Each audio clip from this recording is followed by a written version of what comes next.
Assalamualaikum warahmatullahi wabarakatuh. Kembali lagi di channel Belajar Bareng bersama saya Melia Febri Dewi Tahanum. Kali ini saya akan membahas materi kimia kelas 10 yaitu tentang larutan elektrolit dan non-elektrolit. Yang kita akan bahas pada materi ini yaitu tentang apa sih larutan itu? Nah, larutan itu nanti akan kita bagi menjadi dua. Yang pertama ada larutan elektrolit dan larutan non-elektrolit. Larutan elektrolit itu sendiri nanti dibagi lagi menjadi dua, yaitu elektrolit kuat dan elektrolit lemah. Nah, langsung aja ya kita masuk ke materi. Larutan. Larutan itu apa? Larutan adalah campuran yang homogen antara zat terlarut dan pelarut. Nah, dari situ timbul lagi pertanyaan. Pelarut itu apa? Zat terlarut itu apa? Nah, pelarut itu komponen utama dari larutan, sedangkan zat terlarut itu adalah komponen terkecil.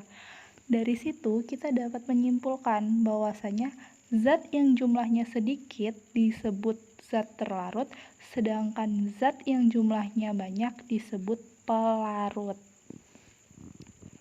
Lanjut. Larutan elektrolit. Larutan elektrolit adalah larutan yang dapat menghantarkan arus listrik. Mengapa larutan elektrolit dapat menghantarkan arus listrik? Dijelaskan oleh August Arrhenius dari Swedia tahun 1887 menggunakan teori ionisasi. Larutan elektrolit, teori ionisasi. Zat-zat elektrolit jika dilarutkan dalam air akan terurai menjadi ion positif atau disebut kation dan ion negatif yang disebut anion. Menurut Arrhenius, larutan elektrolit dapat menghantarkan arus listrik karena mengandung ion-ion yang bergerak bebas. Larutan non-elektrolit. Nah, tadi kalau yang larutan elektrolit itu adalah larutan yang menghantarkan listrik, maka non-elektrolit ini adalah kebalikannya, yaitu larutan yang tidak dapat menghantarkan arus listrik.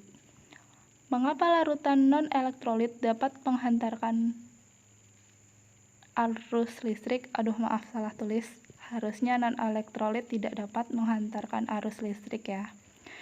Jadi zat non-elektrolit dalam larutan tidak dapat terurai menjadi ion-ion tetapi tetap berupa molekul. Nah, larutan elektrolit itu tadi kan dibagi menjadi dua, yaitu larutan elektrolit kuat dan lemah. Nah, larutan elektrolit kuat itu adalah senyawa yang seluruhnya atau hampir seluruhnya di dalam air terurai menjadi ion-ion sehingga memiliki daya hantar listrik yang baik.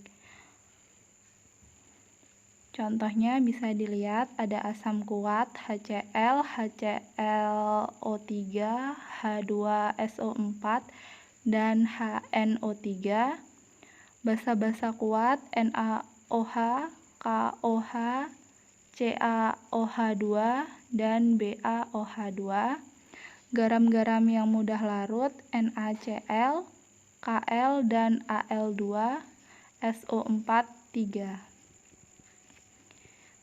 Lanjut, larutan elektrolit lemah.